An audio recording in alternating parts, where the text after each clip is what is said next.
ನಮಸ್ಕಾರ ಸ್ನೇಹಿತರೆ. ಜೂನ್ ಬಂದ್ರೆ ಶುರು ಮಳೆ, ಎಲ್ಲ ಕಡೆ ತುಂಬಿ ಹರಿತಿದೆ ಹೊಳೆ. ಹೌದು, ಈಗಾಗಲೇ ಮಾನ್ಸೂನ್ ಚುರುಕು ಎಲ್ಲ ಕಡೆನೂ ಶುರುವಾಗಿದೆ. ಹವಾಮಾನದಲ್ಲಿ ಬಹಳಷ್ಟು ಬದಲಾವಣೆನ ನಾವು ಕೂಡ ಕಂಡಿದ್ದೇವೆ. ಆದರೆ ಇವಾಗ ಹವಾಮಾನ ವರದಿಯಿಂದ ಬಹಳಷ್ಟು ಅಲರ್ಟ್ ಕೂಡ ಘೋಷಣೆಯಾಗಿದೆ. ಯಾವ ಯಾವ ಜಿಲ್ಲೆಯಲ್ಲಿ ಯೆಲ್ಲೋ ಅಲರ್ಟ್, ರೆಡ್ ಅಲರ್ಟ್ ಘೋಷಣೆ ಮಾಡಿದ್ದಾರೆ ಅಂತ ಈ ವಿಡಿಯೋದಲ್ಲಿ ನಾನು ನಿಮಗೆ ತಿಳಿಸ್ಕೊಡ್ತೀನಿ. ತುಂಬ ಎಚ್ಚರವಾಗಿರಿ, ಯಾಕಂದರೆ ಈ ಬಾರಿಯ ಮಳೆ ತುಂಬ ಜೋರಾಗಿ ಬರುತ್ತೆ. ಬಿಸಿಲು ಕೂಡ ಹಾಗೆ ಸುಡುತ್ತಿತ್ತು, ಮಳೆ ಕೂಡ ಈಗ ಅದೇ ಫೋರ್ಸ್ ಆಗಿ ಬರುತ್ತೆ.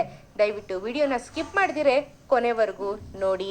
ಹಾಗೆ ಈ ಬಾರಿಯ ಮಳೆಯಿಂದ ರೈತರಿಗೆಲ್ಲರಿಗೂ ಹೆಲ್ಪ್ ಆಗುತ್ತೆ ಅಂತ ಭಾವಿಸಿದ್ರೆ ಈ ವಿಡಿಯೋಗೆ ಒಂದು ಲೈಕ್ ಕೊಡೋದನ್ನ ಮರಿಬೇಡಿ. ಹಾಗಾಗಿ ವಿಡಿಯೋನ ಸ್ಕಿಪ್ ಮಾಡಿದಿರೆ ಕೊನೆವರೆಗೂ ನೋಡಿ. ನನ್ನ ಚಾನಲ್ನ ಕೂಡ ಸಬ್ಸ್ಕ್ರೈಬ್ ಮಾಡಿ.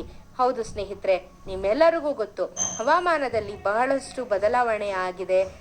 ಮುಂಗಾರು ಅಬ್ಬೆರೆದು ಕರಾವಳಿ ಪ್ರದೇಶಗಳಿಗೆ ಮುನ್ನುಗ್ಗುತ್ತಿದೆ.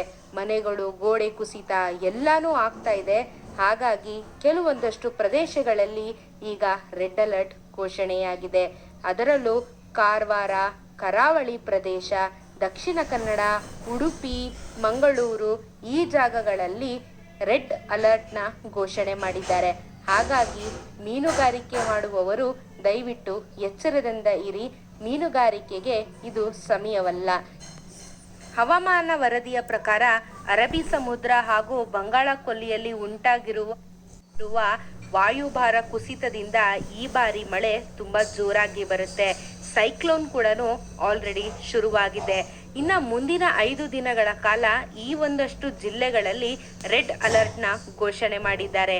ಯಾವ ಯಾವ ಜಿಲ್ಲೆಗಳು ಅಂತ ಹೇಳಿದ್ರೆ ಉಡುಪಿ, ದಕ್ಷಿಣ ಕನ್ನಡ, ಕಾರವಾರ, ಉತ್ತರ ಕನ್ನಡದಲ್ಲಿ ರೆಡ್ ಅಲರ್ಟ್ ಘೋಷಣೆ ಮಾಡಿದ್ದಾರೆ.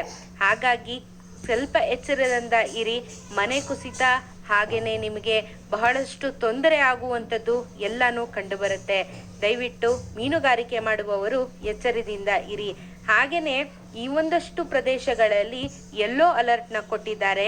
ಬೆಂಗಳೂರು ಗ್ರಾಮಾಂತರ, ಬೆಂಗಳೂರು, ಹಾಗೆಯೇ ಮೈಸೂರು, ಚಿಕ್ಕಬಳ್ಳಾಪುರ, ತುಮಕೂರು ಈ ಉಳಿದ ಇದಿಷ್ಟು ಜಾಗಗಳಲ್ಲಿ ಯೆಲ್ಲೋ ಅಲರ್ಟ್ ಕೂಡ ಘೋಷಣೆ ಮಾಡಿದ್ದಾರೆ. ಮಡಿಕೇರಿಯಲ್ಲೂ ಕೂಡ ಬಹಳಷ್ಟು ಮಳೆಯಾಗ್ತಾ ಇದೆ. ಹಾಗಾಗಿ ಇದು ಹವಾಮಾನ ವರದಿಯ ಒಂದು ವರದಿಯಾಗಿತ್ತು. ಹಾಗಾಗಿ ಯಾರಾದರೂ ಪ್ರಯಾಣ ಮಾಡಲು ಪ್ಲಾನ್ ಮಾಡ್ಕೊಂಡಿದ್ದೀರಾ ಮಡಿಕೇರಿ, ಮಂಗಳೂರು ಕಡೆಗೆ ಅಂತ ಹೇಳಿದ್ರೆ ದಯವಿಟ್ಟು ನಿಮ್ಮ ಪ್ರವಾಸವನ್ನ ಪೋಸ್ಟ್ಪೋನ್ ಮಾಡೋದು ಒಳ್ಳೆಯದು. ಹಾಗೆಯೇ ರೈತರು ಕೂಡ ತಮ್ಮ ಬಿತ್ತನೆಯನ್ನು ಮಾಡುವ ಸಮಯವಾಗಿತ್ತು, ಆದರೆ ಈಗ ಅದಕ್ಕೂ ಕೂಡ ಒದೆ ಬಿದ್ದಿದೆ. ಆದರೂ ಈ ಬಾರಿ ಮಳೆ ಚೆನ್ನಾಗಾಗಲಿ ಅಂತ ಎಲ್ಲರೂ ಆಶಿಸೋಣ. Shop Action.